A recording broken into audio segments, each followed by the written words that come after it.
We will have 160 million fully vaccinated Americans, up from roughly 3 million when we took office 5 months ago. We see why it matters. COVID-19 cases and deaths are down by 90% since January. Millions of fully vaccinated Americans are getting back to living their lives as they did before. Businesses are reopening and hiring and rehiring. And projected economic growth is the highest it's been. Projected growth is the highest it's been in 4 decades. And the bottom line is the virus is on the run, and America is coming back. We're coming back together. This is one of the greatest achievements in American history, and you, the American people, made it happen. But our fight against this virus is not over. Right now, as I speak to you, millions of Americans are still unvaccinated and unprotected. And because of that, their communities are at risk, their friends are at risk, the people that they care about are at risk. This is an even bigger concern because of the Delta variant. In today's briefing, we discussed how the Delta variant is already responsible for half of all cases in many parts of this country. It's more easily transmissible, potentially more dangerous, and it should be because of reconsideration. And look, let me put it another way. It seems to me it should cause everybody to think twice. And it should cause reconsideration, especially young people who may have thought that they didn't have to be vaccinated, didn't have to worry about it, and didn't have to do anything about it up to now. But the good news is that our vaccinations are highly effective. Fully vaccinated Americans have a high degree of protection, including against this Delta variant. Study after study after study has shown that since early May, virtually every COVID-19 hospitalization and death in the United States has been among the unvaccinated. So if you're vaccinated, you're protected. But if you're unvaccinated, you're not. And you're putting yourself, more importantly, maybe from your perspective, your family and your friends at risk. So please get vaccinated now. It works. It's free. And it's never been easier, and it's never been more important. Do it now, for yourself and the people you care about, for your neighborhood, for your country. It sounds corny, but it's a patriotic thing to do. In today's briefing, we discussed how our administration is going to devote the remainder of the summer to a special focus on 5 ways to make gains in getting those of you who are unvaccinated vaccinated. Because here's the deal. We are continuing to wind down the mass vaccination sites that did so much in the spring to rapidly vaccinate those eager to get their first shot and their second shot, for that matter, if they needed a second. Now we need to go to community by community, neighborhood by neighborhood, and oftentimes door to door, literally knocking on doors, to get help to the remaining people protected from the virus. Look, equity, equality, it remains at the heart of our responsibility of ensuring the communities that are the hardest hit by the virus have the information and the access to get vaccinated. So, as we shift from these centralized mass vaccination sites where we're doing thousands of people a day, we're going to put even more emphasis on getting vaccinated in your community, close to home, conveniently, and a location you're already familiar with. First thing we're going to do, this includes 42,000 local pharmacies where folks with questions can talk to the pharmacists they know and already have dealt with. These locations overwhelmingly allow you to walk in without an appointment, get the vaccination when you're picking up your prescription or just going in to get your toothpaste or something else you need from a drugstore. Second, my team is going to place renewed emphasis on getting the vaccines to more and more family doctors and healthcare providers, so more Americans can get this shot at their doctor's office from the folks that they know and they trust the most. Third thing we're going to do, we're going to step up efforts to get vaccines to your family doctors and other doctors who serve younger people, so that adolescents ages 12 to 18 can get vaccinated, and as they go for back-to-school checkups or getting ready for the physicals they need for fall sports.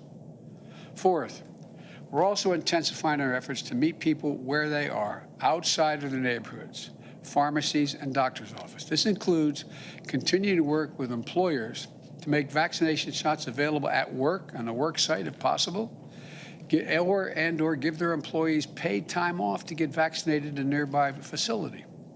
And fifth and finally, we're sending out more mobile clinic units out there to help people at special events, summer festivals, sporting events, as well as places of worship wherever we can find people gathered. In addition to these initiatives to continue to vaccinate the unvaccinated, we're stepping up our preparations to respond to the outbreaks we're going to see among the unvaccinated. For that, we're mobilizing what I'm calling COVID-19 surge response teams. These teams are made up of experts from FEMA, the Federal Emergency Management Agency, CDC, the Center for Disease Control and Prevention, and elsewhere across our government, other groups. And they're going to help states that have particular problems prevent, detect, and respond to the spread of the Delta variant among unvaccinated people in communities with low vaccination rates. And some states have very low vaccination rates. They're going to be able to we're going to deploy things like testing to expand detection of the virus, medicines to help treat the infected, and we're going to provide federal personnel to fill gaps in staffing and technical experts to help investigate outbreaks, because they're going to happen in states with very low vaccination rates. The bottom line is my administration is doing everything it can to lead a whole of government response at the federal, state, and local levels to defeat the pandemic. But we need everyone to do their part. Millions of Americans have already done that. We have to keep it up, though. We have to keep it up till we're finished. Let me close with this.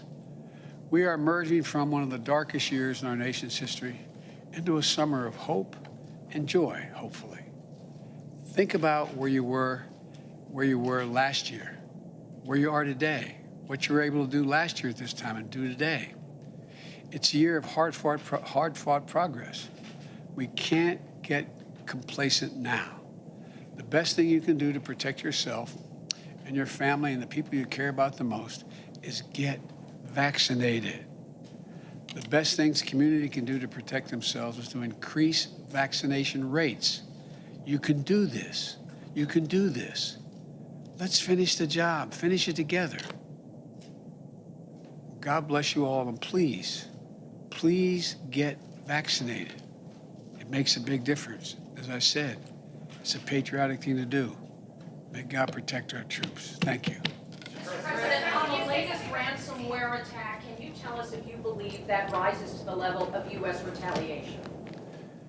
I can tell you a couple things.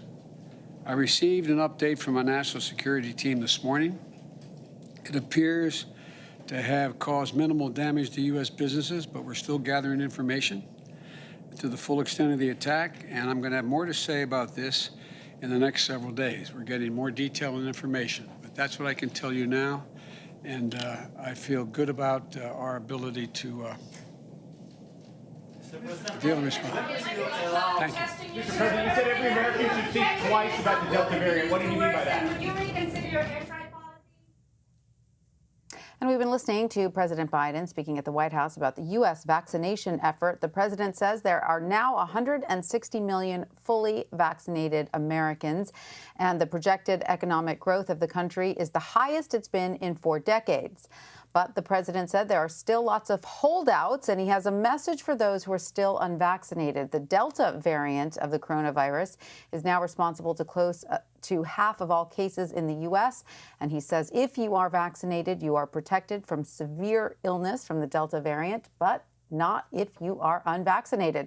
The president also laid out a plan to convince those who are vaccine hesitant to get the shots. His plan includes sending more vaccines to family doctors' offices where people might feel more comfortable getting the shots. For more on this, I want to bring in Dr. Teresa Murray Amato. She is the chair of emergency medicine at Long Island Jewish Forest Hills. Doctor, welcome. Great to have you with us. I want to start with one of the things that the president was talking about sending more vaccines straight to your family doctor's office. And I was just thinking about this in terms of pediatricians especially, because I know right now kids 12 and older can get vaccinated. And probably soon we'll be able to vaccinate even younger children. We don't know for sure yet, but the testing is certainly underway. And I know a lot of parents would feel more comfortable getting that shot right there in their pediatrician's office. Wouldn't you agree? So what we've learned here with the virus is that we have to constantly, change our strategies as needed. In the beginning, we were, really struggling with how do we store these vaccines. They needed to be kept at very, very cold temperatures, which probably would have precluded doctors' offices from being able to keep them in their office ready for use. And we did realize in the beginning we were going to be vaccinating large groups of people very quickly, which these large pods opened up and seemed to be what we needed at the time. But I agree, now that we're getting into a different phase, which we're really talking about children getting vaccines, and parents have a lot of questions. And what we have learned is when you ask parents about, their hesitancy for vaccinating their children, they really take their cues from their pediatricians, which is understood. They have a relationship and they have a trust. And so I do agree with this, with the president and the new strategy that trying to get these vaccines, especially now that some of them can be, kept at a different temperature, into a doctor's office, a pediatrician's office. You're going there for your checkups for school. Wouldn't you feel more comfortable having a very lengthy conversation where all your questions and concerns are answered and then feel comfortable about vaccinating your child? So I agree that this seems to be the next phase of vaccinations. And Doctor, the president was again very adamant that those who are not vaccinated should get vaccinated as soon as possible. How much damage could this Delta variant do in populations where there are many unvaccinated individuals? So we don't have to surmise, we can actually see what's going on. Some of the states and counties that have a low vaccination rate, unfortunately, are seeing outbreaks like we saw back in the beginning of the pandemic, which is very unfortunate because we do know that the current vaccines are right now efficacious against this current virus, the Delta virus, as it's being called. I guess the concern I have is, what's the next variant? So the quicker we can get people vaccinated and stop the transmission, the more likely that we are going to be able to stop any further variants, which also could prove to be more dangerous and more easily transmitted. So I think now more than ever, I hope that people take this new variant as a reason for getting the vaccine, or to at least start the conversation with your physician. We know that the current vaccines will stop this variant, but we're hoping, that we don't have another variant that it won't be as effective for.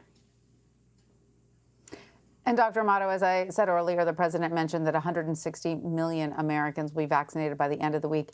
We did fall short of that July 4th goal of, I believe, 70% of Americans. But so that is why this new initiative to try to figure out ways around this vaccine hesitancy. The president announced that the White House will also be working closely with local governments to ramp up vaccinations in those hotspots that we were just talking about. Do you believe that the president's new strategy, which is sort of becoming a little bit more localized at this point, do you think that this should be helpful? Yeah. So I think, when the vaccines first came out, I think the people that wanted to get them lined up very quickly and wanted to get the vaccines in their arms as quickly as possible. And again, I think coming at it from a very high level, even though they were working with the states, these large, vaccine sites were really what seemed to be what we needed at the time. Again, moving into this new phase where we're seeing pockets of people as opposed to whole large areas that are hesitant to get the vaccine, we need to change our strategy because, we're dealing with people who have individual ideas and they come from different cultures. And so I think now really starting to change the focus to have the local community start to talk to their folks and find out what the hesitancy is about. And sometimes it's not just hesitancy of thought, it's sometimes not being able to get to a vaccine. If you're somebody who needs to work 7 days a week and you're going to lose a paycheck or a day's pay to get a vaccine, you may not get that vaccine. So we really have to find out what it is that's causing people not to get the vaccine and to make it as easy as possible for people who want to get it to get it. The vaccination push continues. Dr. Teresa Marie Amato, thank you so much for joining us. We appreciate it. Thank you. We're going to take a quick break, but stay with us. You're streaming CBSN, CBS News, always on.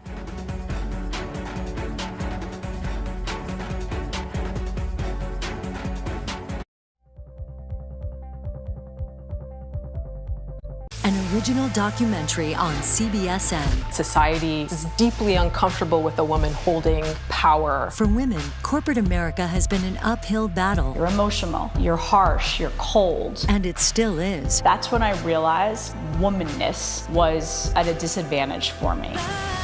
Women of color sit at the painful intersection of race and gender discrimination. You put in the work, and you're ultimately not the one who gets credit for it. Many professional women had to make a decision between employment and